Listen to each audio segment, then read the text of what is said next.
Assalamualaikum warahmatullahi wabarakatuh. Perkenalkan, nama saya Siti Rubiaspa, NIM 2307017090. Saya akan menjelaskan tentang rotasi yang ada di dalam geometri transformasi. Pengertian rotasi. Definisi 5.1. Sebuah sudut berarah adalah suatu sudut yang salah satu kakinya ditetapkan sebagai kaki awal dan kaki lainnya sebagai kaki akhir.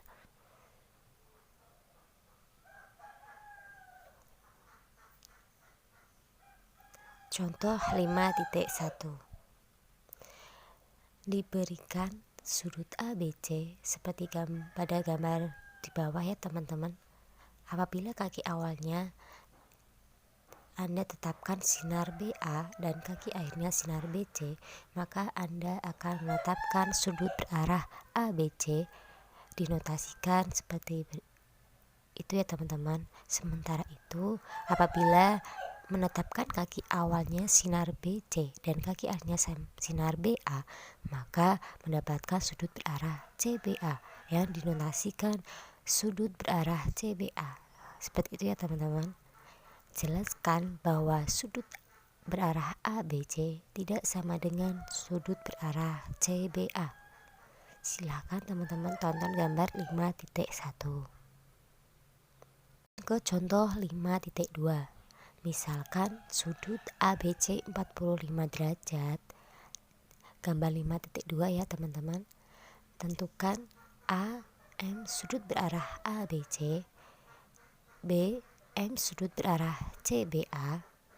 Penyelesaiannya yang A, karena orientasi ganda BAC negatif, maka M sudut berarah ABC sama dengan negatif 45 derajat. Yang B, karena orientasi ganda BCA positif, maka M sudut berarah CBA sama dengan 45 derajat.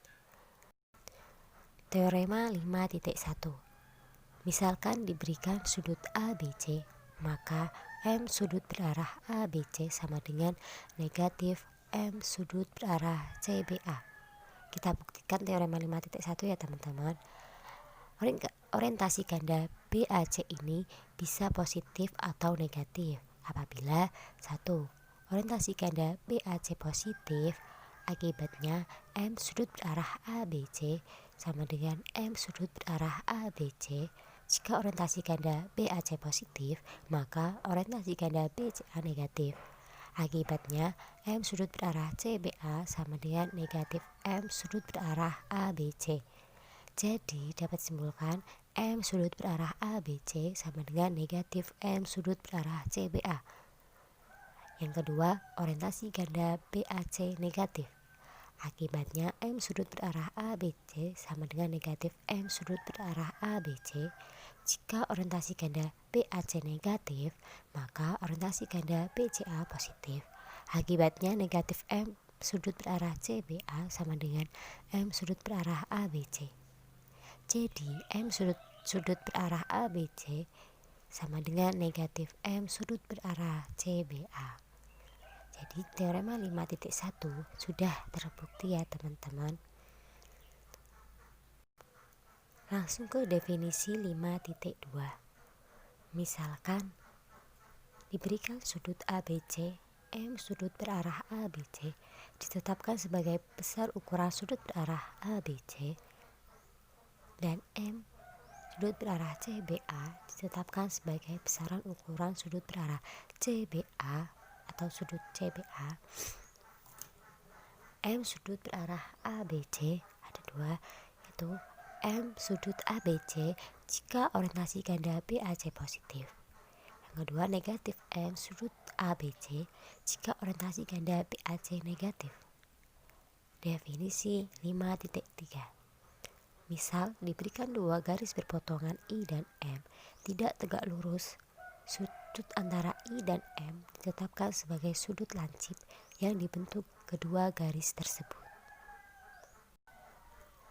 Contoh 5.3. Besar sudut antara S dan T adalah 60 derajat.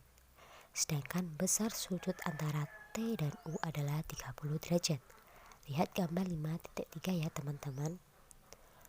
Ukuran sudut S ke T adalah M sudut berarah ABB sama dengan 60 derajat. Karena orientasi ganda PAB positif, sedangkan ukuran sudut dari U ke T adalah M sudut berarah CBB sama dengan negatif 30 derajat. Sebab orientasi ganda PCB negatif. Definisi 5.4. Misalkan diberi dua garis I dan M berpotongan tidak tegak lurus di titik A dan P titik pada I, sedangkan B dan C titik-titik pada M, sehingga A terletak antara B dan C. Silakan teman-teman lihat gambar 5.4. Apabila sudut PAB lancip, ditetapkan dari I ke M adalah sudut PAB. Apabila sudut PAB tumpul, ditetapkan sudut dari I ke M adalah sudut PAC.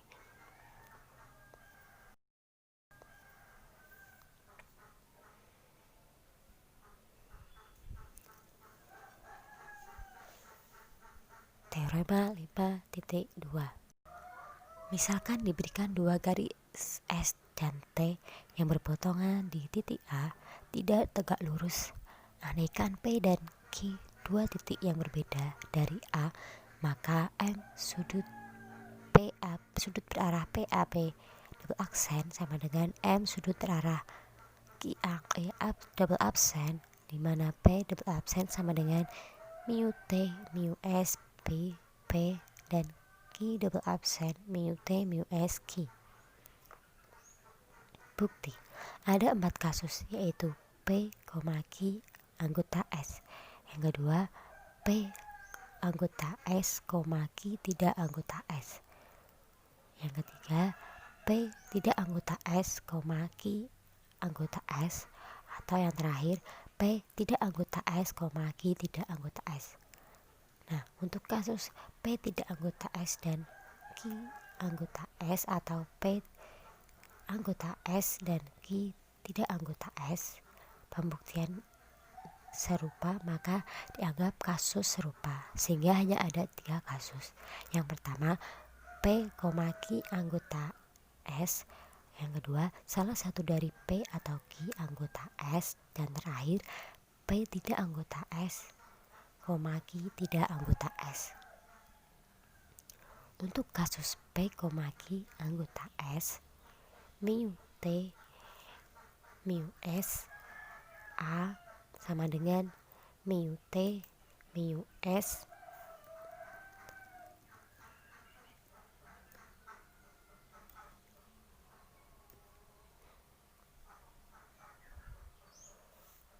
mu T mu S A sama dengan mu T mu S A sama dengan mu T A sama dengan A.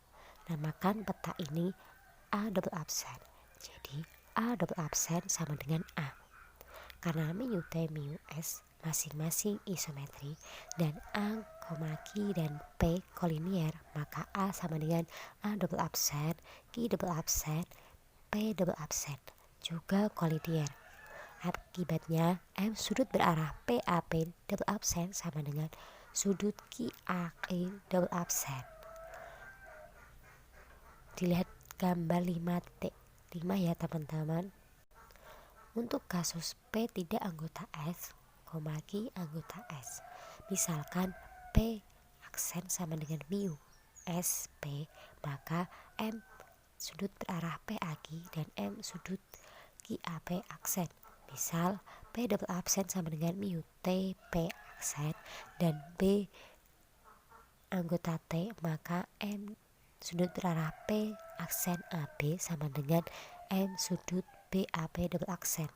Misalkan mu T mu S Q dan mu T mu S Q sama dengan mu T Q sama dengan Q double aksen, maka M sudut berarah QAB sama dengan M sudut BAQ double aksen. M sudut berarah Q double absen AP double absen, maka M sudut berarah Q double absen AB dan kok dikurangi M sudut berarah P double absen AB sama dengan M sudut berarah BAQ sama dengan dikurangi M sudut berarah BAP double aksen sama dengan M sudut berarah P aksen AQ sama dengan M sudut berarah QAP. Jadi M sudut berarah PAQ sama dengan M sudut berarah P double aksen AQ double absen. Maka dari itu M sudut PAP aksen sama dengan M sudut QAQ double absen. Silakan teman-teman lihat gambar 5.6. Untuk kasus terakhir itu P tidak sama dengan S, Q tidak sama dengan S. Misalkan P aksen sama dengan mu SP, Q aksen sama dengan mu SQ, P double absen sama dengan mu T P aksen dan double aksen Q sama dengan mu T Q aksen. Maka M sudut berarah PAQ dan M sudut berarah BAQ dikurangi M sudut berarah BAP dengan B anggota S.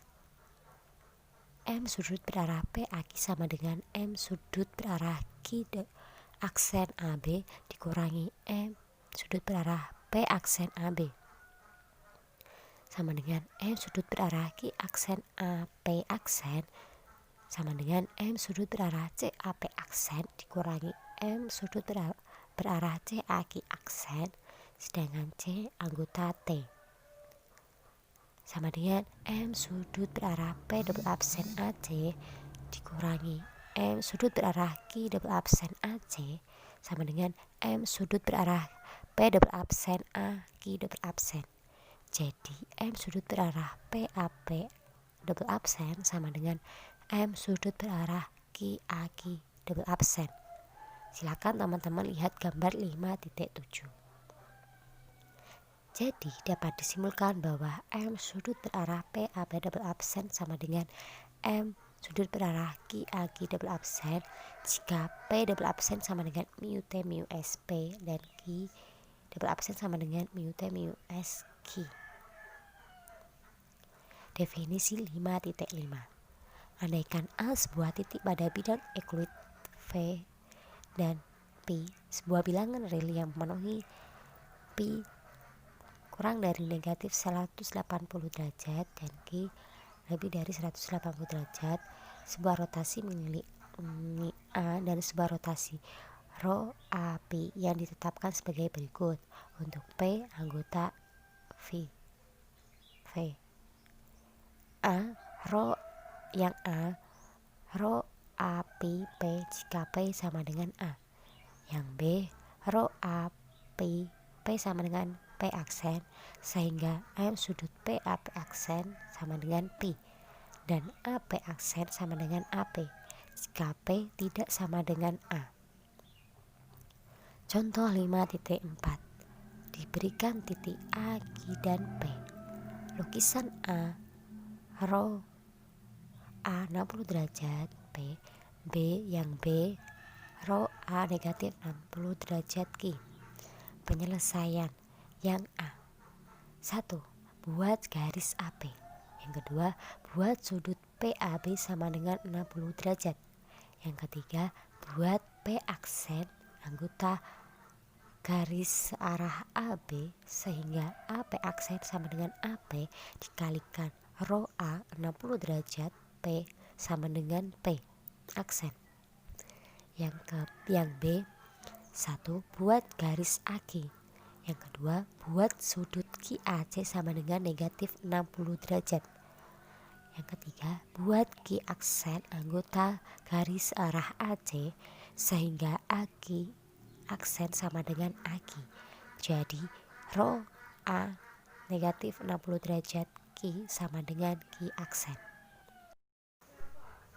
Sekian dari saya. Apabila ada salah penyampaian atau penyebutan, mohon maaf sebesar-besarnya. Wassalamualaikum warahmatullahi wabarakatuh.